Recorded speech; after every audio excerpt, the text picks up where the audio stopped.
En esta oportunidad tenemos 4 expositores. Esta mesa está titulada Aportes para fortalecer el acceso a la justicia de niñas, niños y adolescentes en las denuncias contra la integridad sexual y lesiones. Esta sería una primera parte, la otra mesa que sigue complementaría a esta. En primer lugar, va a hablar la doctora Alicia Guerrero Zarza, abogada, directora de fortalecimiento de sistemas de protección de derechos de la Defensora de los Derechos de Niñas, Niños y Adolescentes. Le cedo la palabra a la doctora Alicia Guerrero Zarza. Hola, buenas tardes a todos y a todas. Me pasa lo mismo que Marisa, estar en esta facultad y en este salón es muy conmovedor, porque es una facultad muy querida para todos los que pasamos por ella y los años vividos acá también fueron años muy felices. La institución se mantiene como si no hubiera pasado el tiempo, más allá de los cambios, entonces cada vez que uno vuelve es muy, muy conmovedor. Bueno, como decía Héctor, yo voy a hablar del sistema de protección integral, con especial énfasis en su autoridad, en el organismo de protección de niñez en cada provincia, en cada jurisdicción. Pero antes de entrar en el tema, lo que me parece importante compartir con ustedes es que la Defensoría tiene 2 direcciones y un servicio de atención directa que es por donde ingresan diariamente una enorme cantidad de pedidos de intervención de niños, niñas y adolescentes que atraviesan situaciones de violencia sexual.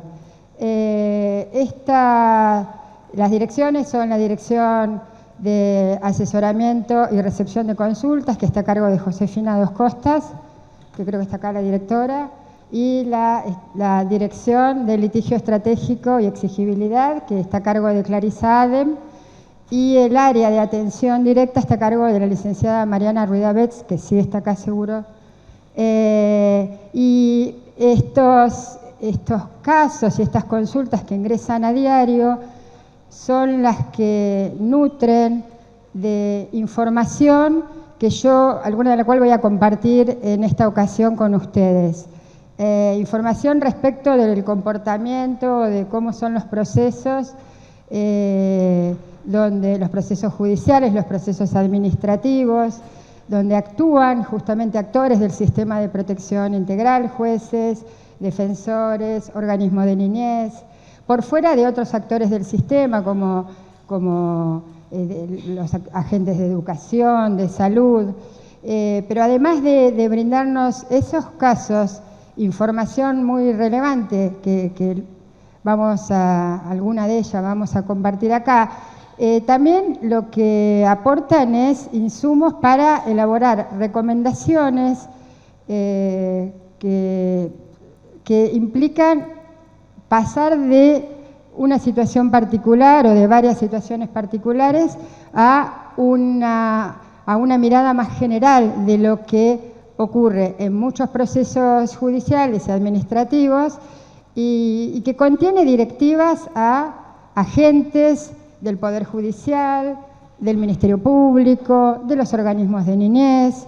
Esas recomendaciones, hay una que es la número 2, que es la recomendación que la Defensora dictó en el 2020, julio del 2020, si no me equivoco, que es la recomendaciones generales ante denuncias de abuso sexual contra niños, niñas y adolescentes o revinculaciones forzadas, que es de julio del 2020. Después hubo un anexo recientemente de esa recomendación y también es muy aplicable a lo que vamos a hablar, la recomendación 8, que es sobre el derecho a ser oído. Estas recomendaciones están a disposición en la página. Bueno, dicho esto, lo que a mí me interesaba compartir con ustedes es algunos presupuestos que me parece que son fundamentales en cualquier intervención frente a situaciones de violencia sexual en el marco del sistema de protección integral.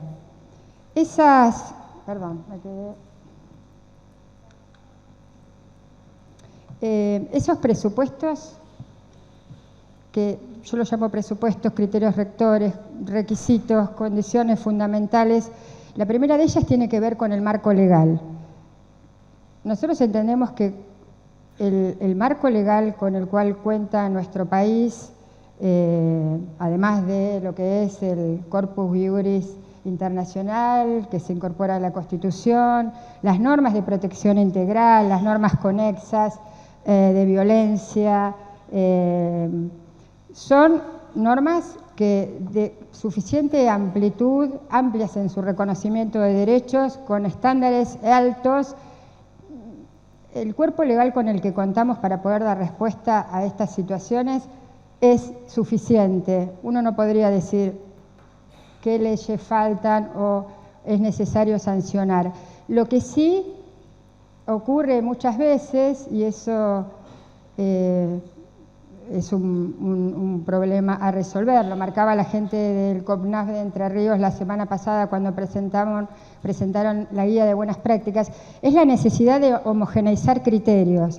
O sea, además de conocer las leyes que tiene que ver con la capacitación, también poder tener lineamientos para orientar y homogeneizar criterios de interpretación de las normas referenciadas. Digo, con las leyes no basta, hay que sentarse a definir entre todos los actores del sistema cuál es la interpretación que hay que darle a esas leyes. Entonces, el marco legal es un presupuesto fundamental que, digamos, tiene que ser considerado para tener intervenciones homogéneas y adecuadas a la normativa vigente. En segundo lugar, como también un presupuesto clave, es que frente a estas intervenciones en casos de violencia sexual, siempre tiene que haber una comunicación a la autoridad administrativa local.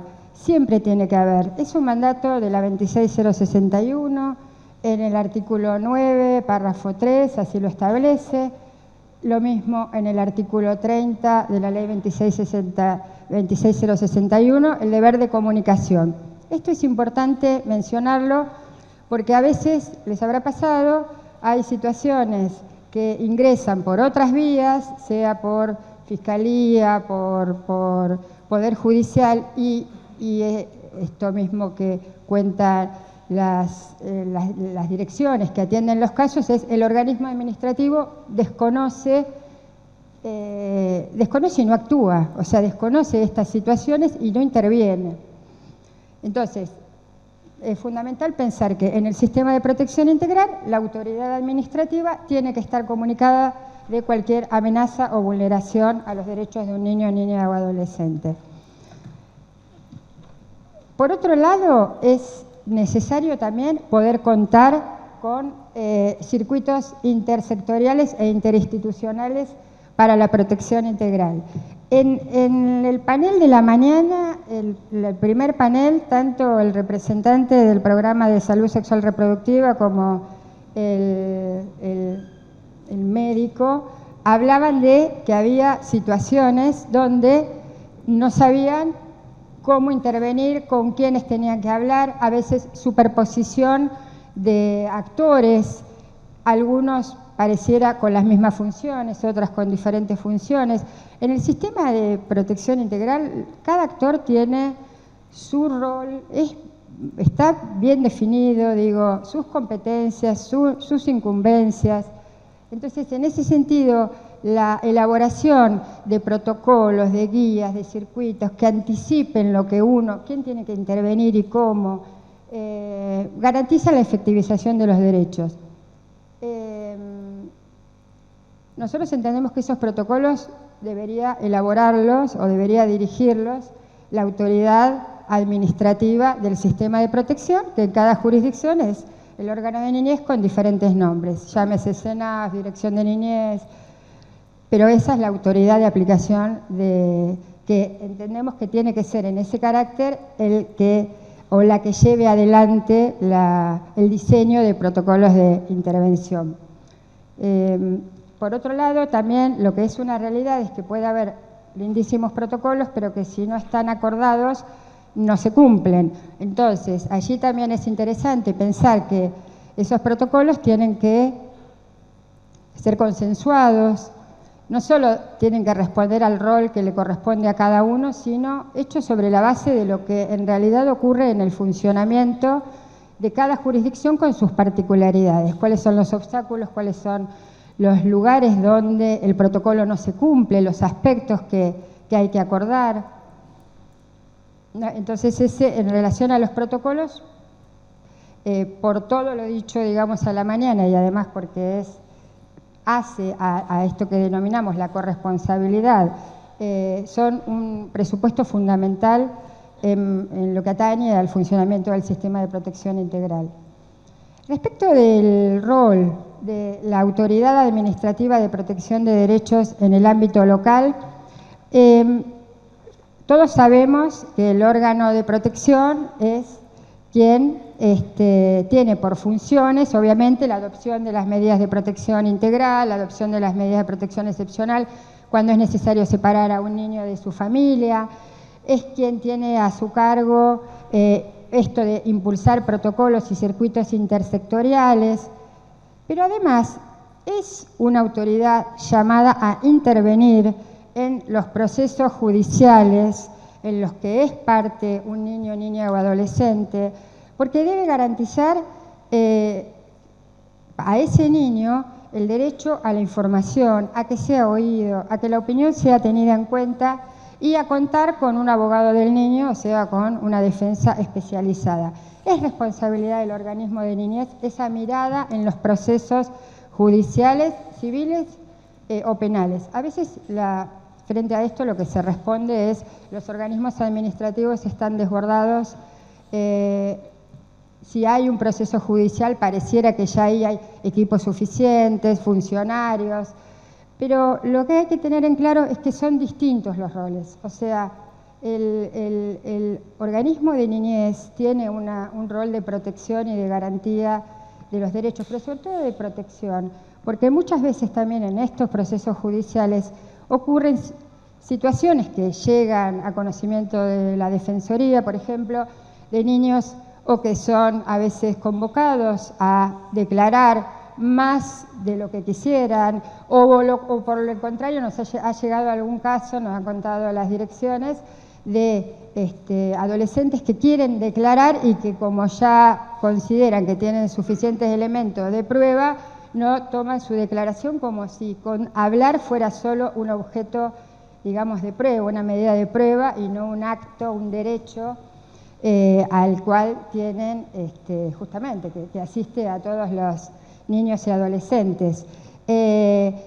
También en esto ocurre en la realidad, y me interesa traerlo, que en muchas ocasiones el organismo de niñez aporta, o sea, presenta a partir de su intervención informes interdisciplinarios donde vuelca su mirada no solo sobre lo que atañe a lo que a ese niño, niña y adolescente le pasó a raíz de una situación de abuso, sino aspectos generales de cómo está, de su vida, del resto de sus derechos. Y esos informes desde el Poder Judicial son considerados como un informe más y no como un informe determinante de una autoridad como es el organismo administrativo. Entonces, en esas dificultades que hay para poder, entre las distintas partes que tienen que, en cumplimiento de sus roles, garantizar de manera integral los derechos, se pierde la posibilidad, digamos, de tener una mirada más completa, más integral y no solo de lo que a ese niño le pasó a raíz de lo que le hicieron, si lo maltrataron, lo violentaron o lo abusaron. Entonces ese es un aspecto importante. Por otro lado, bueno, como un presupuesto clave, de alguna manera ya lo he dicho, es la importancia, perdón, se me quedé, de la escucha del niño y de la garantía de la defensa técnica en todo proceso administrativo y judicial. En la recomendación 8 de la Defensoría, justamente, que es sobre el derecho a ser escuchado, lo que se establece es que en los procesos administrativos y judiciales en que se dirimen asuntos que los afecten, debe velarse por el ejercicio adecuado, eficaz y efectivo de su derecho a ser oído como un proceso y no como un acto único, y garantizar su participación activa en las decisiones, por un lado. Y por otro lado también, la recomendación 8 hace referencia a la necesidad de garantizar la asistencia letrada y patrocinio para la defensa de las opiniones e intereses de los niños, niñas y adolescentes. Estos enuncios son presupuestos que me parece que son centrales en cualquier actuación o cualquier intervención en el marco del sistema de protección integral. Por su parte, la Corte Interamericana de Derechos Humanos de alguna manera coincide con este criterio cuando en el caso BRP versus Nicaragua, lo que establece, lo que ordena justamente es la necesidad de adoptar, implementar, supervisar y fiscalizar 3 protocolos estandarizados. En estos casos, digamos. Uno, un protocolo de investigación y actuación durante el proceso penal. Otro, un protocolo sobre abordaje integral y valoración médica legal. Y otro, un protocolo de atención integral para niños, niñas y adolescentes víctimas de violencia sexual. Por otro lado, también ordena crear e implementar una figura especializada que brinda asistencia jurídica gratuita a niños, niñas y adolescentes víctimas de delitos, especialmente de violencia sexual, y adoptar e implementar capacitaciones. Dicho esto, les cuento, les transmito alguna información actual respecto de qué ocurre en nuestro país en materia de protocolos y de defensa técnica. También quería contar algo del Plan ENIA, pero lo estuvo contando Marcelo, así que por ahí lo salteamos, además porque queda poco tiempo. Pero bueno, les cuento que en nuestro país existen actualmente 16 provincias que tienen normativa y protocolos de intervención ante casos de abuso sexual contra niños, niñas y adolescentes. La mayoría involucra las áreas de protección de derechos, de salud, de educación y el Poder Judicial. Hay distintos tipos de protocolos, ¿vieron? Porque esto me parece que es interesante aclarar que cuando uno dice un protocolo para intervención en casos, hay una diversidad enorme.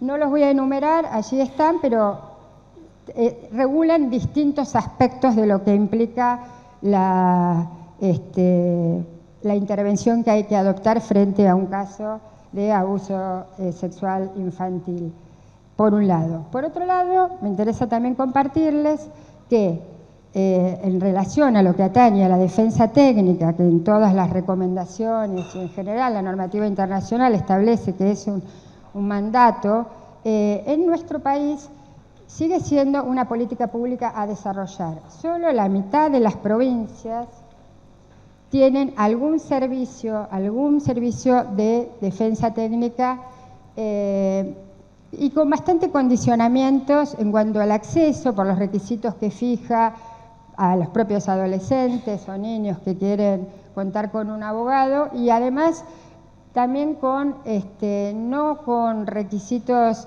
de calidad en materia de capacitación o experiencia por parte de los letrados, con lo cual es una deuda pendiente, aún en aquellos casos que uno considere que el derecho a acceder a un abogado es absoluto.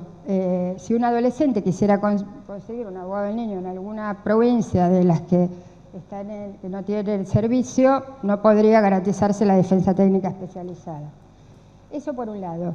Y por otro lado, bueno, hay algunos datos del Plan ENIA, pero la verdad que son parecidos a los que comentó el director del programa, así que no los voy a repetir, que es las 12 provincias donde se desarrolla actualmente. Y como para terminar, a mí me parece que es importante tener en cuenta que son muchos los desafíos en materia, sobre todo esto de poder articular, de poder respetar y poder trabajar dentro del rol que a cada organismo le corresponde o está llamado a desempeñar, pero me parece que también en esto, en el funcionamiento pleno del sistema de protección, No es menor una realidad que nosotros advertimos desde la Defensoría y la hemos diagnosticado, que es cierta debilidad del organismo que está llamado a ser la autoridad del sistema de protección, que son las áreas de niñez. Debilidades que se advierten, como seguramente aquí hay gente de distintas provincias y lo ven a diario, no solo en la conformación de sus equipos, en las condiciones laborales de los trabajadores, y que la verdad en cuanto pueden migran a otras áreas, al Poder Judicial, al Ministerio Público, que tiene otras condiciones de trabajo, y que eso impacta y descapitaliza al propio organismo que tiene que desempeñar este rol de ser quien articule, rija y hasta exija, llegado el caso, a otras áreas el cumplimiento de sus obligaciones. Así que eso me parece que es uno de los desafíos que están pendientes y que nos tenemos que llevar también como parte de estas jornadas donde se trata de ver cómo mejorar el sistema para poder efectivizar los derechos de los niños, niñas y adolescentes. Muchas gracias. Bueno, a continuación le damos la palabra a Alejo Amadeo de San, psicólogo, coordinador de equipos técnicos del Ministerio Público de la Defensa de Entre Ríos.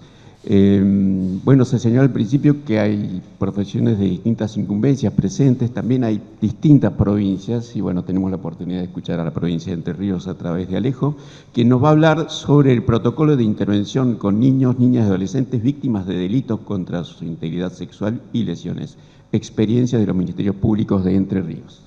Bueno, buenas tardes.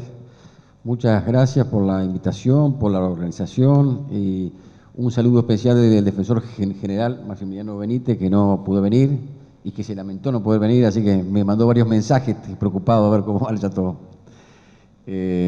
Bueno, yo quería comentar un poco la experiencia de los protocolos, pero yo considero necesario primero decir algunas palabras vinculadas a este particular delito.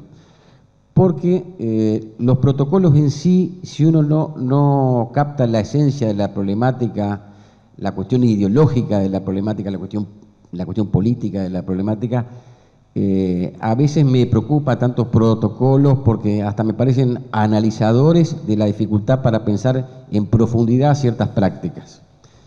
Ejemplos claros está cuando, por ejemplo, algo no nombramos en el protocolo, y el sistema jurídico, como puede ser otro, ahí donde trabajo yo, porque no está el protocolo, porque no está explícitamente que algo no se debe hacer, se supone que se debe hacer cuando uno rápidamente se da cuenta que esa práctica es imposible de hacer con perspectiva de infancia y de adolescencia.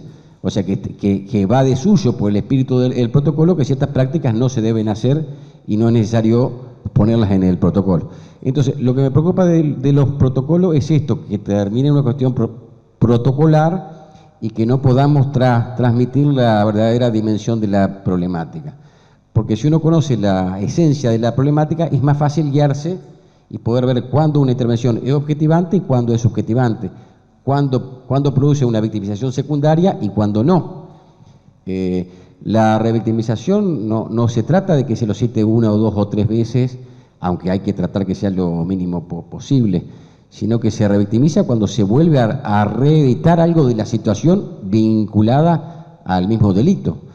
Digamos, cuando se reedita una situación de asimetría de poder, cuando se reedita una situación donde no puede anticipar un niño qué va a pasar, cuando se reedita el silencio, cuando no se lo escucha a pesar de su derecho a ser oído, que además es todo un tema, el tema del derecho a ser oído, porque el asunto es cómo crear las condiciones para que un niño, niña o adolescente pueda tomar la palabra. Yo siempre doy el ejemplo de Freud en el caso Juanito, uno de los casos de Freud, que dice, los niños tienen una particular tendencia a decir la verdad. Liberados de su opresión, la comunican a borbotones. Es decir, no está diciendo que no mienten los niños, está diciendo que tienen una particular tendencia a decir la verdad. Lo que yo tomo siempre de esto es, ¿qué significa para nosotros liberados de su opresión? ¿Cómo los liberamos de su opresión? En los dispositivos de escucha jurídico, ¿los liberamos de su opresión? Si esperamos un discurso adultocéntrico, logocéntrico, fonocéntrico, si el acento está puesto en el relato como único modo de expresión, ¿Cómo los liberamos de esa opresión? Si tiene que ser, si la escucha no es un proceso, tomando lo que dijeron recién, si no se toman los diferentes relatos previos como el momento de develación, que es el momento clave, o en todo caso si no se consideran porque no tienen valor probatorio, porque no están dentro del dispositivo y el derecho a defensa. Entonces es un problema serio cómo pensar el que pueda tomar la palabra un niño cuando esa palabra tiene valor si está dentro de un dispositivo de acusación y defensa que lo dejan sí o sí en el lugar de objeto prueba, no de sujeto de derecho. O en todo caso lo deja en el lugar de sujeto del derecho, pero no de derecho. Esto, después si tenemos tiempo, le puedo dar miles de ejemplos, que es una lucha diaria que tenemos, tanto con la acusación como la defensa, respecto de esto. Bueno, una vez haciendo un poco esta introducción, porque nos parece a nosotros importante esto, porque si no hablar de protocolos, si no se habla de qué manera enfrentamos esto, puede quedar en una palabra hueca, vacía, como el derecho a ser oído. Nosotros en Entre Ríos hay un protocolo del 2009, que debe ser el primero del país, creo, que era del Ministerio Público de la Defensa junto con otras instituciones. En el 2019 se reformula ese protocolo y se firma junto con la acusación. O sea, la acusación y la defensa, el Ministerio Público Fiscal con el Ministerio Público de la Defensa firman juntos un protocolo donde ya en la introducción nosotros ponemos el acento en el equilibrio necesario entre lo proteccional y la mediación penal. Un equilibrio que siempre está en desequilibrio. Para mí sigue siendo una cuestión que todavía no hemos podido zanjar del todo. Pero es importante ya que se firmó en conjunto. En ese protocolo también, digo, para volver a la cuestión ideológica de cómo uno piensa la problemática, nosotros quitamos los criterios de credibilidad. Nos parece una barbaridad que a un niño en una entrevista testimonial dirigida, más de tipo investigativa, el psicólogo además tiene que pedirse si es creíble, poco creíble o increíble. Si estamos hablando de un delito que lo primero que tiene en común es la de mentira, ¿cómo puede ser que en un dispositivo donde hay un relato de estas características, el psicólogo, esto viene de la mano de la psicología del testimonio, que siempre se llevó muy bien con los dispositivos jurídicos? Como dice Foucault, se lleva muy bien porque le ahorra al juez el acto de juzgar. El que juzga es el juez, no es el psicólogo. Además, piensen ustedes qué pasa cuando el psicólogo se pide con que es poco creíble o increíble. Los psicólogos de la psicología del testimonio, con quien discutimos permanentemente, ellos dicen que no hablan del sujeto, que hablan del relato. Es decir, pensando que somos ingenuos los que escuchamos esto. Es como que alguien diga, bueno, yo no es que digo que vos no sos creíble, digo que tu relato es increíble. Es decir, ¿cómo separas esto del sujeto? Bueno, esto es una de las tantas cosas por donde se filtran estas cuestiones de las que hablaba Marisa Graham muchas veces, respecto de los movimientos reaccionarios. Bueno, uno cree que estamos remando siempre en la arena, que no avanzamos, porque si no aparece por un lado, porque ya lo pusimos en el protocolo, aparece por otro. Es decir, las estructuras de dueñidad patriarcales y de apropiación de los cuerpos de los niños, niñas y adolescentes, de los cuerpos y de su psiquismo, digamos, si bien son históricas, tiene que ver con la historia de años de historia, cuesta mucho cambiarla. Los procesos de deconstrucción, como dice Jorge Aleman, no es un proceso autorreflexivo del yo.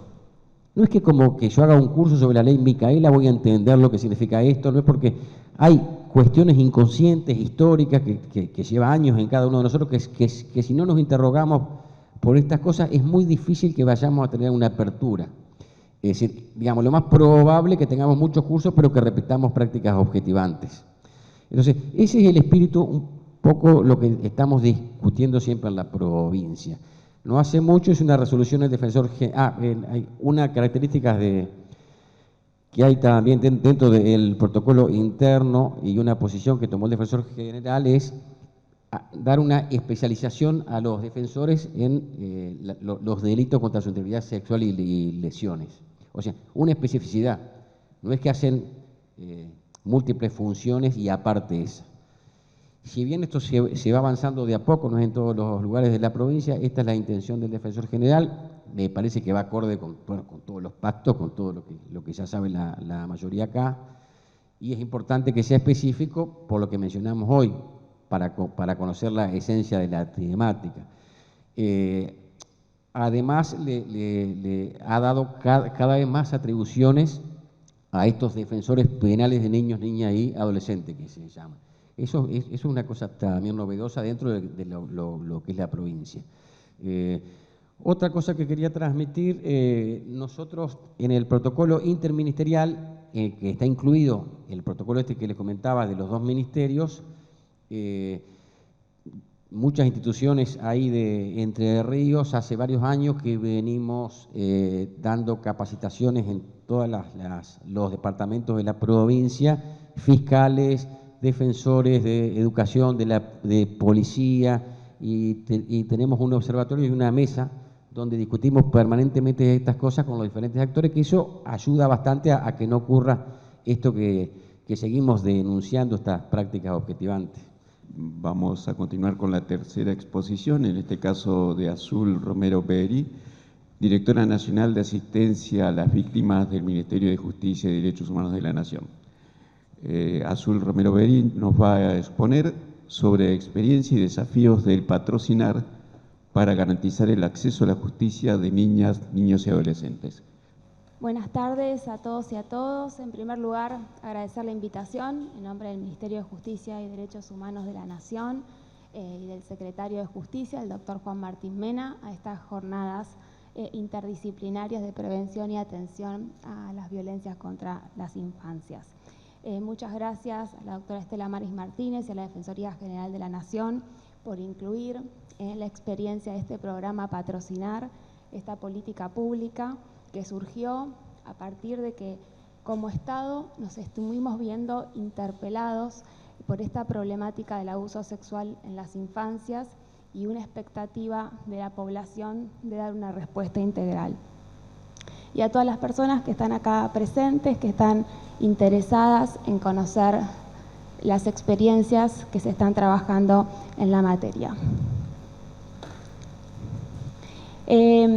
Primero quiero hacer un pequeño encuadre institucional de esta política del Estado. Bueno, les cuento que estoy a cargo de la Dirección Nacional de Asistencia a las Víctimas, que trabaja fuertemente en lo que es la implementación de la Ley 27372, que se sancionó hace 6 años. Es la Ley de Derechos y Garantías a las Personas Víctimas de Delito, que tiene como objeto fundamental promover y garantizar el derecho de acceso a la justicia a la persona que fue víctima de un delito, como así ejercer efectivamente los derechos y posicionarla en un lugar preponderante en lo que es el proceso penal y dotarla de todas las garantías del debido proceso.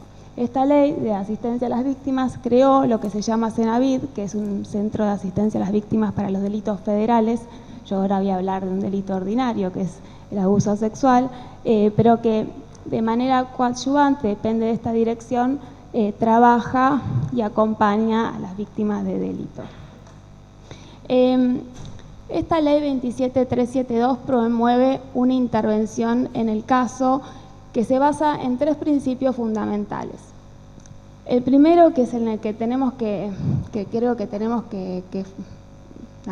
los 3 principios, pero que tenemos que tener mucha atención, es la no revictimización. Partimos de que una persona que fue víctima del delito fue victimizada por lo que son las consecuencias negativas del delito en sí, ¿no? Pero cuando hablamos de revictimizar, hablamos de lo que es la victimización secundaria. No sé si han escuchado nombrar, que son las consecuencias del contacto de ese niño, de esa niña, de ese adolescente con el sistema de justicia. Y me refiero al sistema de justicia en sentido amplio. No tratemos a los niños, niñas, ni a sus referentes que vienen a denunciar como los responsables del hecho sufrido. No descalifiquemos la credibilidad. Recién me encantó esto que dijo Alejo de Nuestros informes nos dicen más si le creemos o no le creemos, ¿no? a las víctimas. Le tenemos que limitar las molestias del proceso que ocasiona un proceso judicial, es decir, hacerlos esperar 2 horas para atenderlos a un niño en una audiencia o en una cámara Gesell, evitarle los interrogatorios que los pueden humillar, no hagamos preguntas que son inadecuadas, que puedan incomodar, que no sean muy largos, los chicos se cansan. No podemos desconocer que estamos trabajando con personas que sufrieron. Igualmente, hay algo que siempre aclaro, es que no tenemos que confundir el no molestar con el quitarle la posibilidad a la víctima de participar en el proceso, que es lo que escuchábamos en la primera exposición, ¿no? De que puedan ser escuchados, que puedan ser oídos, y la importancia de la información. Siempre que las víctimas, que los referentes afectivos de las niñas, niños, estén informados de lo que está sucediendo en el proceso, da tranquilidad. Siempre da tranquilidad la información. Entonces, tenemos que comprender de manera empática lo que significa para la persona participar en un acto procesal, relatar a esos chicos lo que les pasó, la vergüenza que les genera esa situación, el miedo. A veces los casos que tenemos de los chicos que cuentan y que las consecuencias son... ¿No se escucha? Es mi problema. El problema que tenemos, que los chicos hablan, cuentan, dicen la verdad, y las decisiones de los órganos que intervenimos son institucionalizarlos. Vamos a esperar que vayan a volver a decir esa verdad, que fueron castigados de ser separados de sus afectos por haber contado lo que los pasó. En esto, bueno, se apeló a la colaboración de todos los que estamos acá, que estamos interesados en trabajar y ir de a poco combatiendo este flagelo, cada uno desde el lugar que nos toca ocupar, trabajar en que esas cosas no sucedan. Tengamos cuidado con el tema del tratamiento psicológico en el caso de los chicos. Estamos viendo mucho desde el programa con las abogadas que no permiten que inicien tratamiento psicológico porque la frase es que se va a ensuciar la testimonial. ¿Qué quiere decir que se va a ensuciar la testimonial? ¿Qué quiere decir? Ay Dios, ¿qué quiere decir que se va a ensuciar la testimonial? ¿Por qué le tenemos que pedir a las víctimas, a los niños, que estén con un dolor sin tratamiento, teniendo en cuenta los tiempos procesales? Si es una lesión física, ¿no? Si nos rompemos una pierna, ¿también van a pedir que nos tratemos médicamente para ver que le salga que está roto el hueso? Bueno, tengamos en cuenta esto, que si el hecho sucedió, no importa que tenga tratamiento, lo que tiene que ver el tratamiento es para su salud, para su integridad, para su salud psicológica. No hay que conservar una psiquis dañada para probar el hecho. Esa es la idea. Bueno, seguimos con los principios. El otro es la rápida intervención, que ese es muy sencillo. ¿Qué tenemos que hacer? Trabajar rápido, lo más rápido que podamos cuando nos llegue un caso de estas características, y que cada uno de los operadores hagamos lo que nos corresponda hacer en el menor tiempo posible. La fuerza de seguridad, pues somos muchos los que trabajamos en estos casos. Las fuerzas de seguridad, el sistema de salud, los órganos administrativos, de educación. Estuvimos todos presentes en toda la jornada. El sistema de justicia, los jueces también estamos las áreas de asistencia a víctimas. Cada uno tenemos que realizar nuestra intervención de acuerdo a nuestras facultades. Eso se llama trabajar corresponsablemente y desde la interdisciplina. Así el Estado va a dar una respuesta integral y coordinada a las personas que nos vienen a consultar. Y por último, el enfoque diferencial, no revictimización, actuación rápida y enfoque diferencial. Es decir, incorporemos la noción de vulnerabilidad en su amplia expresión. Es decir, si la persona que viene es menor de edad, ya está en una situación de vulnerabilidad, si encima tiene una discapacidad, se aumenta. Cuantas más de esas condiciones o variables, para decirlo de alguna manera, aumenta su condición de vulnerabilidad. Eso lo tenemos que tener presente al momento de intervenir. Vamos al que viene. Voy a tratar de... Bueno, obvio ya no sé usar esto. Ahí está, bueno. La dirección que tengo a cargo tiene... asume las funciones del Cenabit, que es el órgano que creó la ley que les conté. Tiene un programa de lucha contra la antiimpunidad que trabaja con los delitos contra la vida, otros el cuerpo interdisciplinario contra la violencia familiar, y el programa al que les vengo a presentar, que es el programa de patrocinio jurídico y acompañamiento interdisciplinario para niñas, niños y adolescentes víctimas de abuso sexual, alias patrocinar, porque la verdad que no nos vamos a acordar de un nombre tan extenso. Este programa se generó gracias a la colaboración de CENAF y UNICEF y el Ministerio de Justicia, que se propuso implementar esta política pública mediante cual el Estado argentino garantiza a través del programa Patrocinar un abogado o abogada para las personas que están atravesando una situación de abuso sexual durante su niñez o las personas adultas que fueron victimizadas en la infancia. Y llevan adelante todas las causas, tanto las penales como las civiles de la persona. Y realizamos también el asesoramiento legal. Todas las profesionales que llevan adelante esta experiencia están especializadas en género, en niñez, en derechos humanos. Las características del programa las tienen acá. Es un abogado o abogada especializada, está formada en género, niñez, derechos humanos, tiene experiencias en litigio penal y civil. Es integral porque tomamos al caso como único, ¿no? Tomamos todas las causas que estén derivadas de esa persona o de ese niño, tanto la violencia sexual como también la articulación responsable con los organismos del sistema de protección, con la DEFE, que trabajamos muchísimo con la DEFE, con la Defensoría General, con las áreas técnicas de la Defensoría General, con el Ministerio Público Fiscal, DOVIC, que acá están presentes también las compañeras. Es interdisciplinario porque el abordaje no es solo jurídico, se vino hablando, no necesitamos solamente un patrocinio. Este es un delito muy complejo donde el acompañamiento que necesitamos requerimos de otras disciplinas. Entonces se hacen las articulaciones, tenemos profesionales de salud mental, psicóloga infanto-juvenil, psiquiatra,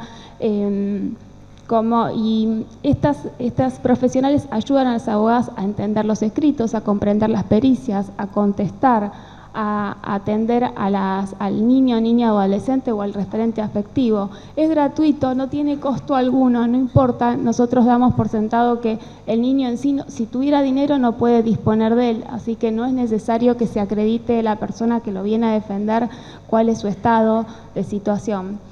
Además, el Ministerio de Justicia suscribió un convenio con la Junta Federal de Cortes, que donde los tribunales superiores de las provincias pueden adherir para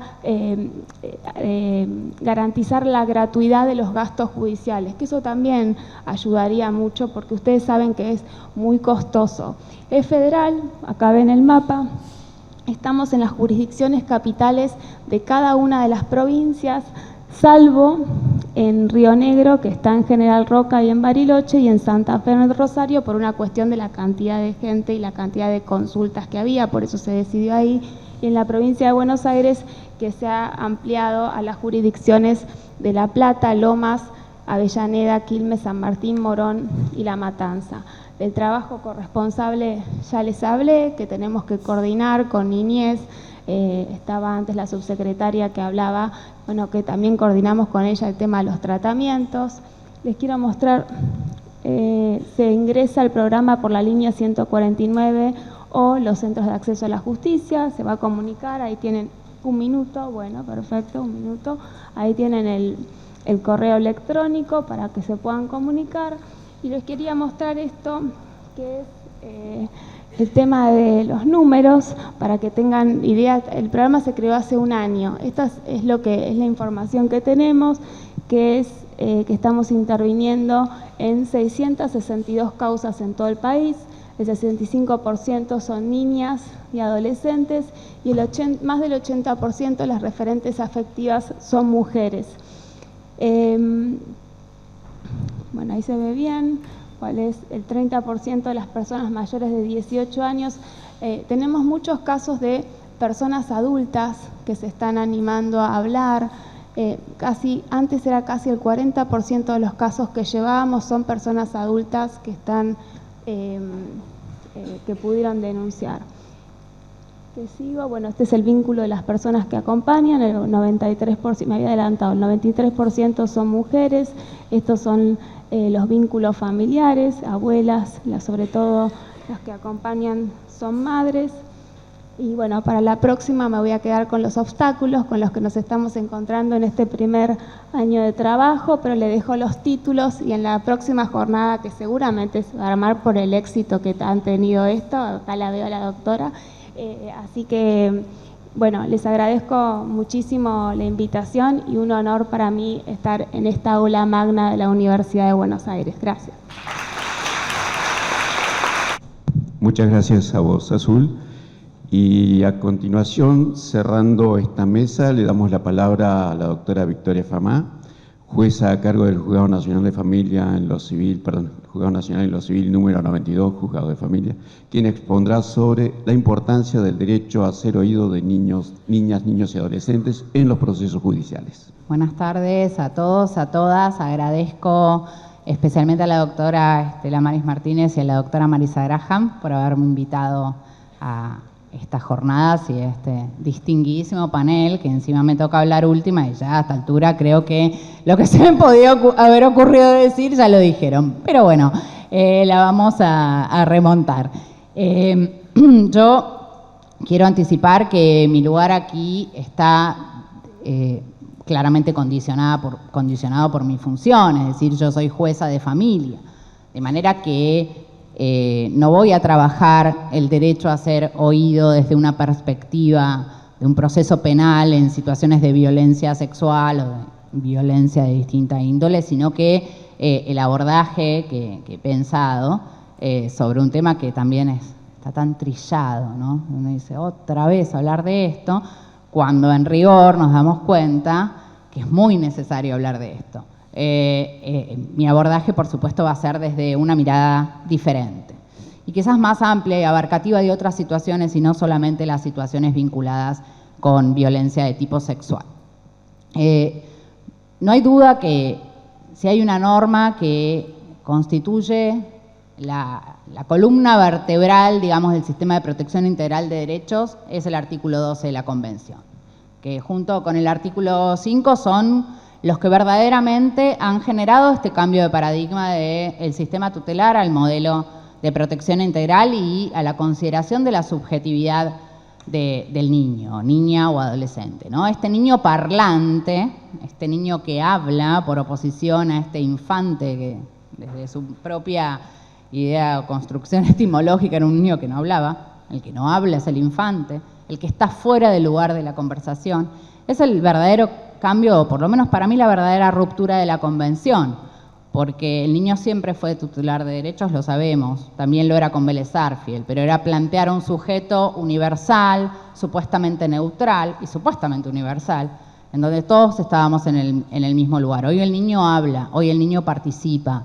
hoy la Convención, la observación observación general número 9, las distintas leyes de protección integral y ahora el Código Civil, hoy participan en la producción de este sujeto de derechos que a través de claramente una legitimación del lugar del niño. Lo vuelven inteligible.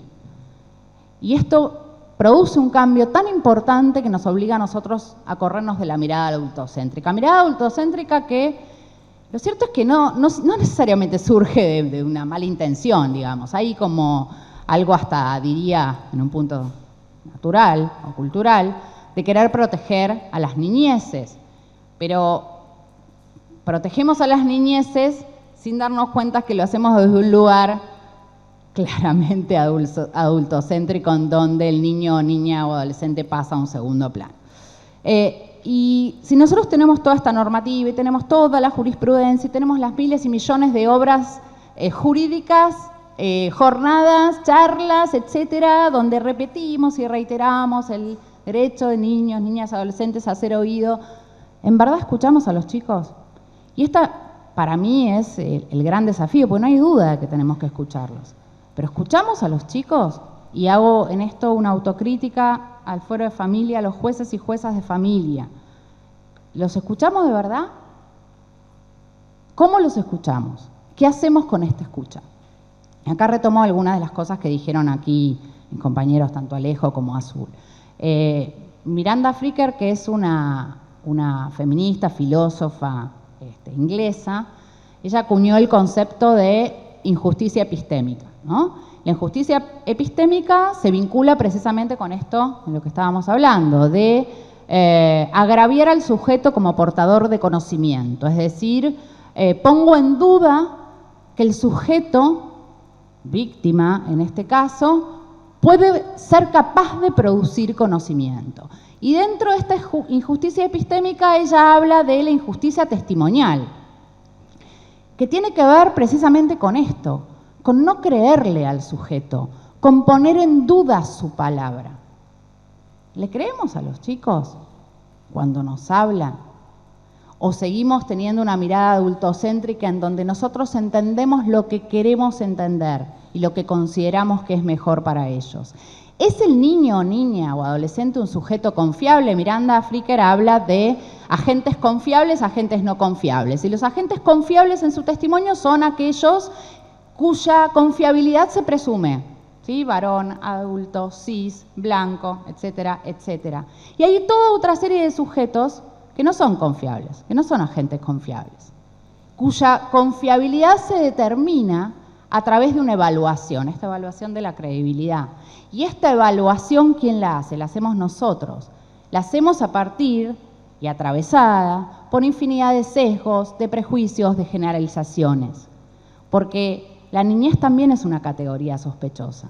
Es una categoría sospechosa de incapacidad, de falta de madurez, de alianza injustificada con progenitores. ¿Cuántas veces escuchamos a niños y niñas y dicen, no, porque está aliado con un progenitor? A veces está aliado con un progenitor.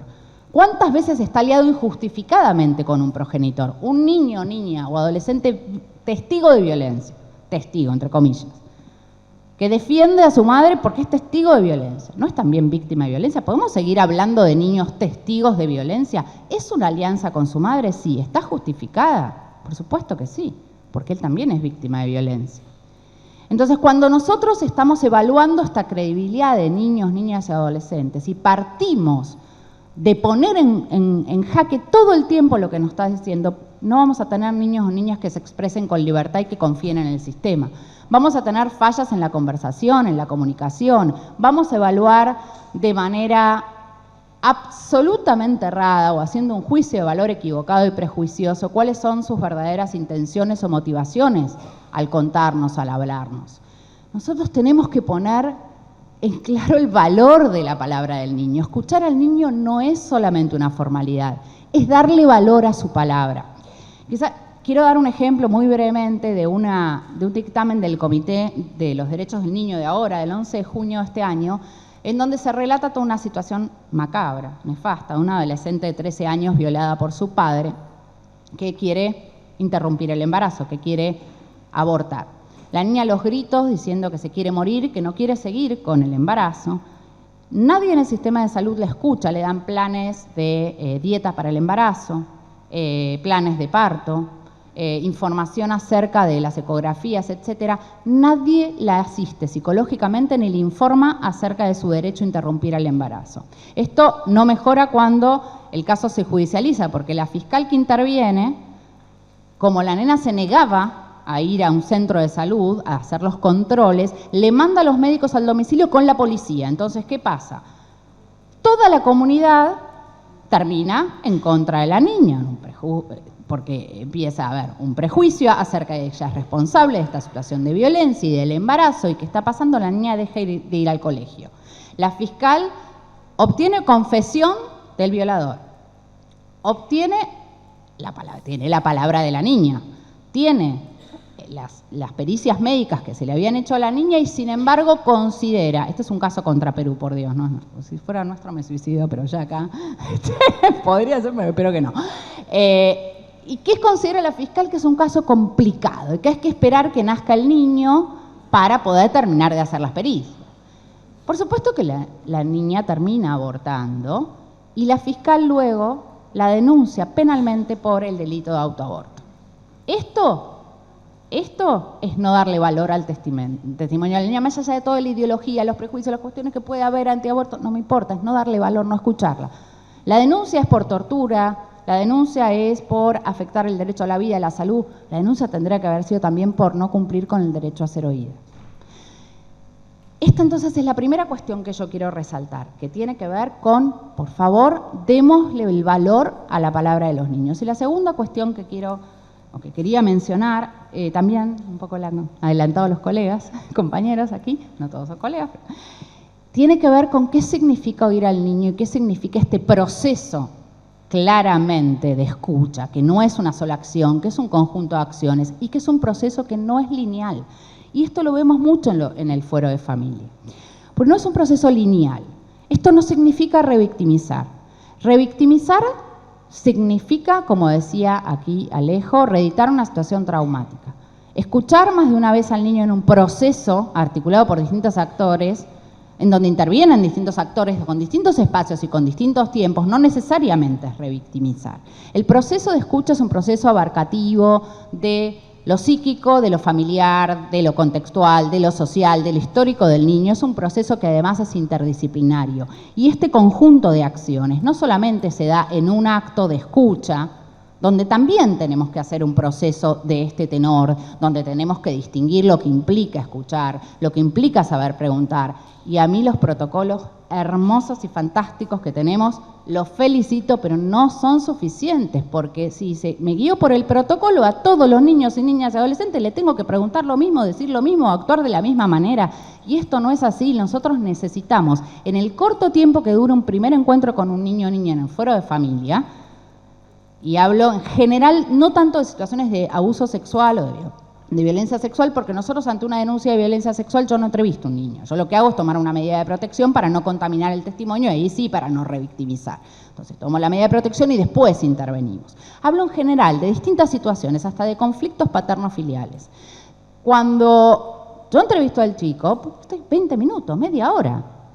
O sea, un psicólogo está años con una persona y yo estoy 20 minutos y media hora y tengo que en esos 20 minutos, media hora de este primer encuentro, empatizar, lograr generar confianza, lograr que él me cuente, lograr distinguir lo manifestado de su verdadero deseo, lograr distinguir por sus actitudes corporales qué le está pasando, lograr distinguir quiénes están involucrados en esta problemática que por ahí no están en el proceso, y entonces también distinguir de qué manera este niño, o si este niño está hablando desde un lugar realmente autónomo, autosuficiente, o está absolutamente involucrado, que a veces, repito, pasa, o influenciado por un determinado contexto familiar o por ciertas personas de la familia, que, repito, a veces no están, porque a veces no son la madre y el padre, son los abuelos, son los tíos o son los hermanos.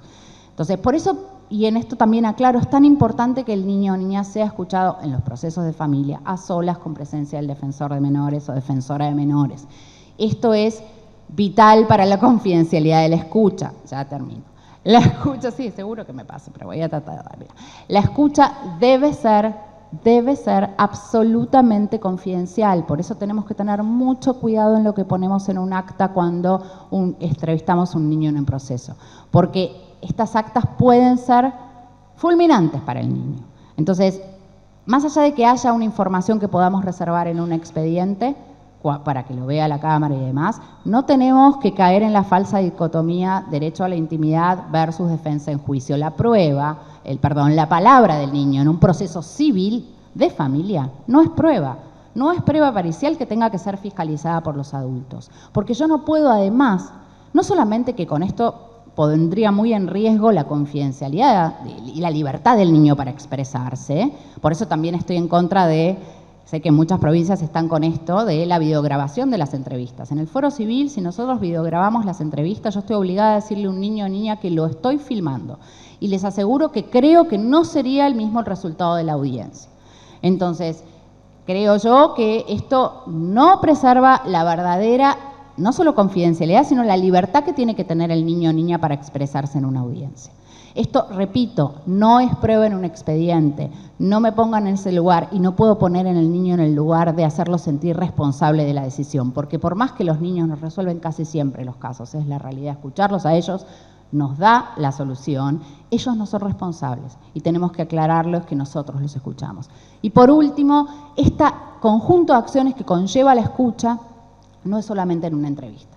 Por ahí se dan un montón de entrevistas. Nosotros tenemos procesos crónicos en los juzgados de familia, donde vemos a los niños durante un camino gradual, donde hasta los acompañamos en ese camino, que repito, es gradual, de reflexión, de reparación, de entendimiento, de comprensión, y donde el niño por ahí en una primera entrevista no va a hablar con nosotros, pero sí en una segunda entrevista, por eso digo que es no lineal, y donde a veces este proceso involucra, por supuesto, necesariamente siempre, diría yo, a otros actores, al psicólogo, a la psicóloga, a la maestra, al maestro, que a veces es mejor entrevistar a una maestra o a un psicólogo que al niño directamente, o a veces primero tengo que entrevistar al psicólogo y luego al niño, porque todos estos actores son relevantes. Piensen ustedes quiénes están en la vida cotidiana de los chicos. No estamos los jueces y juezas desde nuestros escritorios. Están los que están todos los días con ellos. Y esa palabra nosotros también, como jueces y juezas, defensores, defensoras, la tenemos que valorar.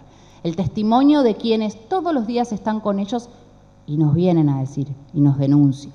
Entonces, este proceso integral me parece que merece mucho más que protocolos, merece muchísimo compromiso, merece que nos preparemos, merece mucha capacitación, porque si no la escucha va a ser vacía. Muchas gracias, doctora Famá, muchas gracias a todos los panelistas. Tenemos muy breve tiempo, vamos a salir a un break, a tomar un cafecito y después tenemos que volver porque a las 17:30 tenemos la última, tenemos que cerrar, así que una pregunta, sí, hay otra charla. ¿Hay alguna pregunta? Breve, por favor. Buenas tardes, ¿qué tal? La pregunta es para Azul. Azul. Acá estoy, acá. Primero, felicitaciones por la presentación. No conocía el programa y me pareció brillante y la felicitación a todos. Me ha tocado asistir víctimas.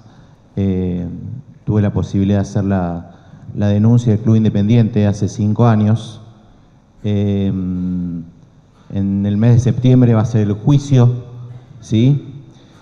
Y la verdad que es muy complejo volver a convocar a esos chicos que vuelven a ser revictimizados, que muchos ya no juegan al fútbol, algunos se casaron, tienen hijos. Y bueno, obviamente el tratamiento mediático que se le dio en su momento a eso hizo que todo fuera más complejo. La pregunta para vos es si sentís que en algún momento esa reparación se puede lograr. O sea, en qué momento, o sea, yo siento que lo que les pasó es una marca que queda para siempre, pero me impactó de gran manera el programa, que no lo había visto nunca y ojalá lo hubiera visto hace 5 años, pero si crees que es posible una reparación más allá de lo que pueda después decidir la justicia Bueno, el programa no lo habías visto porque tiene 1 año, no existía, así que por eso no estábamos. Y la reparación es un proceso muy individual y muy de cada uno. Todas las personas necesitan cosas distintas y te voy a contestar con algo que vivimos desde el patrocinar, y es haber recibido a una señora, Vera, de 86 años, que nunca se había animado a denunciar. El hecho había sucedido en Formosa. Creo que gran parte de los que están presentes acá les he contado el caso antes de recibirla, preguntándole cuál era su opinión, porque 86 años, el abusador, su progenitor, fallecido en Formosa, estábamos acá en Nación, y la recibimos en las oficinas del Ministerio con Josefina, la coordinadora que está acá presente, y una psicóloga especializada. Y Vera, a los 86 años, tuvo la oportunidad por primera vez de contar lo que le pasó. Y nosotras le creímos. Le creímos todo su relato, lo dejamos constar en un acta. Yo había consultado con la Fiscalía si podía hacer la denuncia, más allá que se iba a archivar, obviamente no, digamos, no había motivo de, no se podía investigar, ¿no? Ella dijo que no era necesario, que con lo nuestro era suficiente. Se fue con el acta, se fue a comer una hamburguesa, unas papas fritas, y me contestó, nos saludó y nos contestó que desde ese día ella se sentía persona. Hace 2 días Vera falleció, nos llegó la noticia, y falleció diciendo que ella desde el momento que lo había podido contar y que se había sentido alojada por personal del Estado, porque no es lo mismo que se lo cuente a un terapeuta o que se lo cuente, que lo reciban en una oficina pública. Y bueno, la respuesta de Vera, ya nos compartían en el Instagram de la ONG con la que ella estaba, nos dijo que ella se sintió, que a partir de ahí ella se sintió reparada y poder vivir tranquila. Así que yo no sé si con eso te contesto tu respuesta.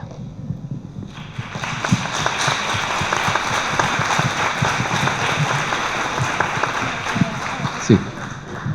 ¿Una pregunta más?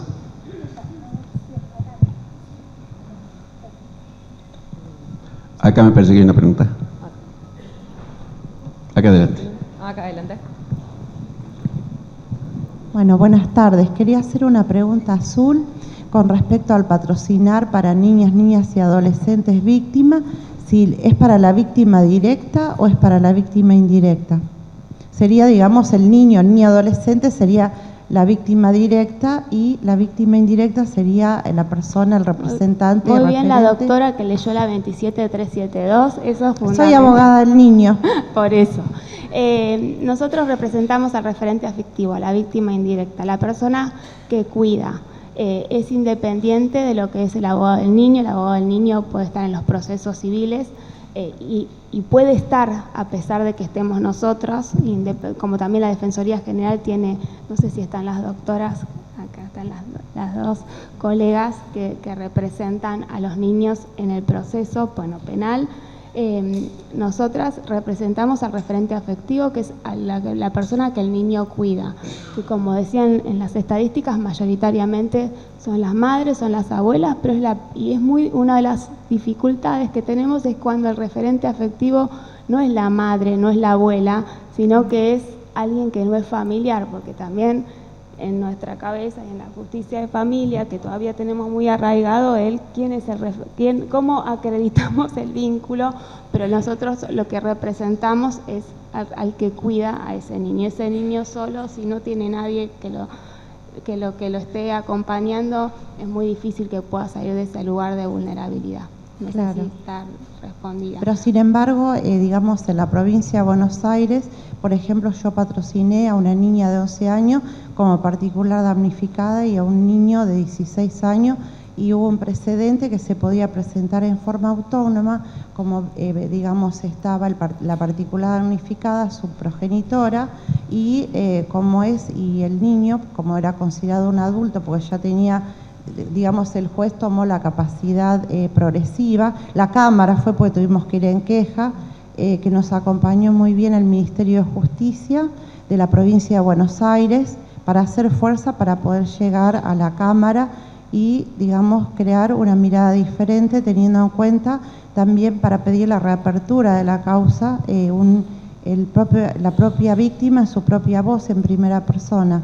Me parece que estaría bueno que también desde el patrocinar crearan, digamos, nosotros lo hicimos desde una organización, pero acceder un niña adolescente, digamos, la justicia, el órgano, digamos, judicial, pide que acredite, digamos, el pago del bono y el IUS o el bono o lo que fuera, y no dice lo que usted dice cuando es alguien particular, sino que es, digamos, si es desde el Estado, sí, por eso estaría bueno, perdón que lo diga así tan fácil, digamos, que hable en lenguaje fácil, estaría muy bueno si los chicos y las chicas y los chicos que quisieran acceder a un patrocinio, que tuvieran la posibilidad de acceder a ese patrocinio y pues, sintiéndose como algo muy reparador para ellos. Nosotros tenemos un caso que en general son los referentes afectivos, pero no es que no representamos al niño. En Misiones tenemos un caso de una niña, de una adolescente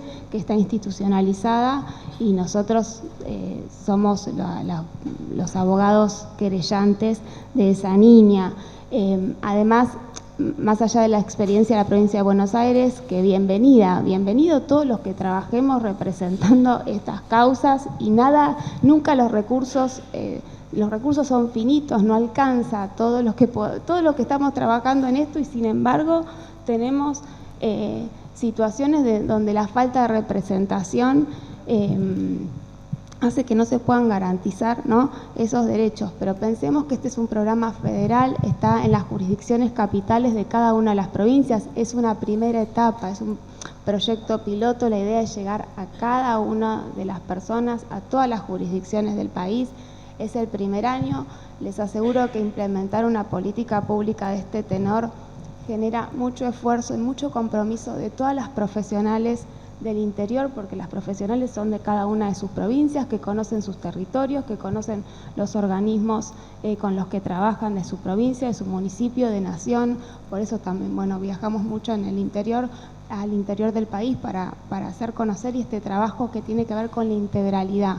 No solamente, no que nos quedemos en lo que es la representación en la causa, sino todo lo que implica y que necesita ese niño y su familia o la persona que la que lo está cuidando para poder salir adelante. Pero no se superpone con lo que son los abogados del niño y además abogados del niño lamentablemente no hay en todo el país.